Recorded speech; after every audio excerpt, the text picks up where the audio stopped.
السلام علیکم ورحمۃ اللہ وعلیکم السلام ورحمۃ اللہ وبرکاتہ.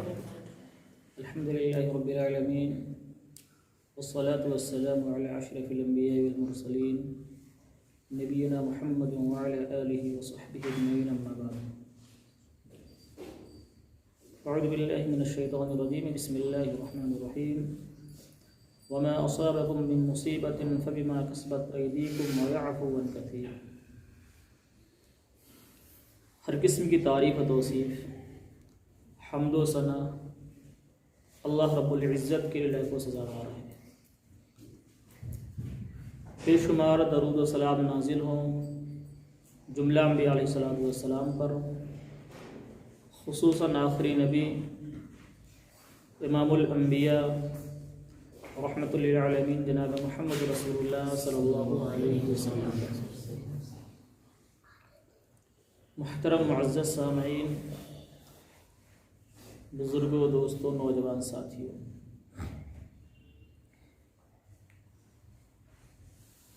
قرآن مجید کی پارہ نمبر 25 سورۃ شورى کی آیت نمبر 30 میں نے آپ کے سامنے پڑھی ہے. آج کے درس کا موضوع ہے جیسی کرنی ویسی بھرنی. جو آیت میں نے آپ کے سامنے پڑھی ہے، پہلے اس کا ترجمہ ہم دیکھتے ہیں. اللہ رب العالمین نے ارشاد فرمایا کہ وما اصابکم من مصیبۃ فبما کسبت ایدیکم ویعفو عن کثیر. تمہیں جو کچھ بھی مصیبتیں، پریشانیاں لاحق ہوتی ہیں وہ تمہارے اپنے ہاتھوں کی کمائی کا بدلہ ہے.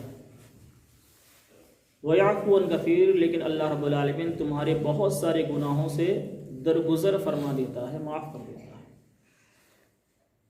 اس کا مطلب یہ ہے کہ اللہ رب العالمین ہمیں دنیا میں ہمارے سارے گناہوں پر نہیں پکڑتا ہے، ہمیں ہمارے کچھ گناہوں کی سزا دیتا ہے تاکہ ہم ہوشیار ہو جائیں. اس آیت کے اندر اللہ رب ایک بہت بڑا اصول اور قانون بتایا گیا ہے کہ ہماری زندگی اجتماعی طور پر یا انفرادی یا قومی زندگی، ہمارے اعمال جیسے ہوں گے اور جو کچھ بھی ہماری زندگی میں حادثات پیش آتے ہیں، جو کچھ بھی مصیبتیں، پریشانیاں ہم پر آتی ہیں، وہ ہمارے گناہوں کا نتیجہ ہوتا ہے، ہمارے گناہوں کا بدلہ ہوتا ہے. بدلہ تو آخرت میں ملنے والا ہے جو کہ دار الجزا ہے، اور یہ دنیا دار العمل ہے. لیکن اللہ رب العالمین اس دنیا میں اپنے بندوں کو متنبہ کرنے کے لیے، انہیں آگاہ کرنے کے لیے کچھ گناہوں کی سزا دیتا ہے تاکہ وہ اپنا محاسبہ کر لیں، اپنی اصلاح کر لیں اور متنبہ ہو جائیں. اس وقت جو ہم مسلمانوں کے حالات ہیں، خاص طور سے ہمارے ملک میں مسلمان عجیب سے کیفیت اور کشمکش کے حالت میں اپنی زندگی بسر کر رہا ہے. ہم یہ سوچتے ہیں کہ ہمارے حالات ہمارے موافق ہوں اور ہم جو چاہیں وہ ہو، جس سرکار کو ہم لانا چاہیں یا ہم جس کو چاہیں اس کی سرکار آ جائے، وہ اقتدار میں آ جائے. لیکن ہمیشہ ایسا نہیں ہوتا ہے. جو ہم چاہتے ہیں ہمیشہ ایسا نہیں ہوتا ہے، کیونکہ اس دنیا کا نظام، اس کا قانون انسانوں کی مشیت اور ان کی چاہت کے تابع نہیں ہے، بلکہ دنیا کا نظام اللہ رب العالمین کی منشا اور اس کی چاہت کے مطابق چلتی ہے. دنیا کا نظام اللہ رب العالمین کے عظیم حکمتوں کے تابع ہے. اس لیے اکثر ہوتا ہے جو ہم چاہتے ہیں وہ نہیں ہوتا ہے، اور جو نہیں چاہتے ہیں وہ ہوتا ہے. جیسا کہ ٹاپک آج کا رکھا گیا کہ جیسی کرنی ویسی بھرنی. آج ہمارے حالات کیا ہیں، ہمیں اس پر دیکھنا ہے کہ آج ہمارے حالات جو ہیں اور ہم جس حالات سے گزر رہے ہیں، اس کی وجہ کیا ہے، اس کا کارن کیا ہے. پہلی چیز، حالات ہمارے اعمال کے تابع ہوتے ہیں. ہمارے جیسے اعمال رہیں گے اسی طریقے سے ہمارے حالات بھی رہیں گے. اور ایک بات ہم یاد رکھیں، 2 4 10 لوگوں کے نیک بن جانے سے 2-4-10 لوگوں کے نماز پڑھ لینے کی وجہ سے اجتماعی سطح پر مسلمانوں کی حالت بہتر نہیں ہو سکتی ہے۔ اگر ہم چاہتے کہ ہمارے حالات بہتر ہوں تو اجتماعی سطح پر پوری امت مسلمہ کو اپنے اعمال بہتر بنانے ہوں گے، ہمیں اپنے اعمال کو سدھارنے ہوں گے۔ جب اجتماعی صورت پر، اجتماعی سطح پر وہ پوری امت مسلمہ کے اعمال اچھے ہوں گے تو ہمارے حالات بھی بہتر ہوں گے، اور اگر اجتماعی سطح پر ہماری عملی صورت بگڑ جائے گی تو پھر ہمارے حالات بھی خراب ہو جائیں گے، کیونکہ اللہ رب العالمین کہتا ہے تمہارے جیسے اعمال رہیں گے اسی طریقے سے ہم تمہارے لیے تمہارے حالات بنا دیں گے، کیونکہ جیسی کرنی ویسی بھرنی، نہ مانے تو کر کے دیکھ، جنت بھی ہے دوزخ بھی ہے، نہ مانے تو مر کے دیکھ۔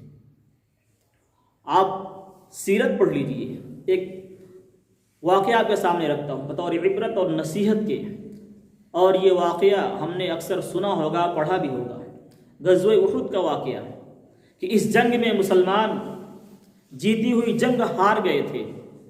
یہاں غور کرنے والی بات یہ ہے کہ جنگ ہو رہی ہے اللہ رب العالمین کے کلمے کو بلند کرنے کے لیے۔ جنگ کا کمانڈر کون ہے؟ امام الانبیاء ہیں رحمت للعالمین جناب محمد رسول اللہ صلی اللہ علیہ وسلم ہے۔ ان کی فوج میں کون لوگ شامل ہے؟ اس دنیا میں نبیوں کے بعد سب سے عظیم مقدس جماعت صحابہ کرام کی جماعت ہے۔ جنگ کس سے ہو رہی ہے؟ اللہ رب العالمین کے دشمنوں سے، مشرکین کافرین سے ہو رہی ہے، لیکن اس کے باوجود اس جنگ میں مسلمان اپنی جیتی ہوئی جنگ ہار جاتے ہیں، اور اس جنگ میں 70 صحابہ کرام شہید ہوتے ہیں۔ خود اللہ کے نبی صلی اللہ علیہ وسلم کے دندار مبارک شہید ہو جاتے ہیں، آپ زخمی ہو جاتے ہیں، آپ لہولہان ہو جاتے ہیں۔ آخر ایسا کیوں ہوا؟ مسلمانوں نے پوچھا ایسا کیوں ہوا، ایسے حالات کیوں بدل گئے ہمارے؟ اللہ رب العالمین نے وحی بھیجی، قرآن کی آیت آئی، اولما اصابتکم مصیبۃ قد اصبتم مثلیھا قلتم ان ھذا قل ھو من عند انفسکم، پارہ نمبر 4 سورہ آل عمران کی آیت نمبر 165۔ کہ تم یہ پوچھ رہے کہ حالات تمہارے کیسے ہو گئے، اے نبی آپ کہہ دیجئے اس کے ذمہ دار خود تم ہو، قل ھو من عند انفسکم، اس کے ذمہ دار خود تم ہو۔ نتیجہ کارن کیا بنا؟ اللہ کے نبی صلی اللہ علیہ وسلم کی ایک چھوٹی سی نافرمانی ہوئی تھی۔ اللہ کے نبی صلی اللہ علیہ وسلم نے اپنے پیچھے گھاٹی کی طرف کچھ صحابہ کرام کو مامور کر دیا تھا، مقرر کر دیا تھا کہ تم لوگ یہاں ڈٹے رہنا جب تک میرا حکم نہ آ جائے، اس جگہ سے ہلنا نہیں۔ لیکن صحابہ کرام سے ایک چھوٹی سی حکم رسول کی نافرمانی ہوئی تو نبی کی موجودگی میں صحابہ کرام کو اتنا بڑا نقصان اٹھانا پڑا تھا کہ خود نبی کریم صلی اللہ علیہ وسلم بھی زخمی ہوئے تھے۔ تو ذرا ہم یہ غور کریں اس واقعے کو اپنے سامنے رکھ کر کے کہ آج ہمارے درمیان نبی بھی موجود نہیں ہے، رسول ہمارے درمیان موجود نہیں ہے، پھر بھی ہم اللہ اور اس کے رسول کی کتنی نافرمانیاں کر رہے ہیں، اللہ اور اس کے رسول سے ہم کتنے بغاوت کر رہے ہیں، تو پھر ہم کیسے اللہ رب العالمین کے عذاب سے بچ سکتے ہیں؟ اس پر ہمیں غور کرنے کی ضرورت ہے۔ حالات ہمارے اعمال کے تابع ہوتے ہیں، جس طریقے سے ہمارے اعمال رہیں گے اسی طریقے سے اللہ رب العالمین ہمارے حالات بنا دے گا۔ دوسری چیز، جب کوئی قوم اللہ رب العالمین کی نافرمانی کرتی ہے، جب وہ اللہ رب العالمین سے بغاوت کرتے ہیں، تو پھر اللہ رب العالمین ان لوگوں کو سزا دینے کے لیے، ان کے گناہوں کی سزا دینے کے لیے ان پر ظالم و جابر حکمران بادشاہوں کو اللہ رب العالمین مسلط کر دیتا ہے، جو انہیں ستاتے ہیں، قتل کرتے ہیں۔ اس طریقے سے اللہ رب العالمین گناہ گاروں کو سزا دیتا ہے۔ آپ حدیث پڑھیے سنن ابن ماجہ کتاب الفتن حدیث نمبر 4019۔ اس حدیث کے اندر اللہ کے نبی صلی اللہ علیہ وسلم نے 5 چیزیں بتلائیں، ان میں سے صرف میں 2 چیزوں کا تذکرہ کرتا ہوں، چونکہ وقت زیادہ نہیں، اس لیے صرف 2 چیزیں بیان کرتا ہوں جو اس موضوع سے ریلیٹڈ ہے۔ پہلی ایک چیز اللہ کے نبی نے فرمایا کہ جب کوئی قوم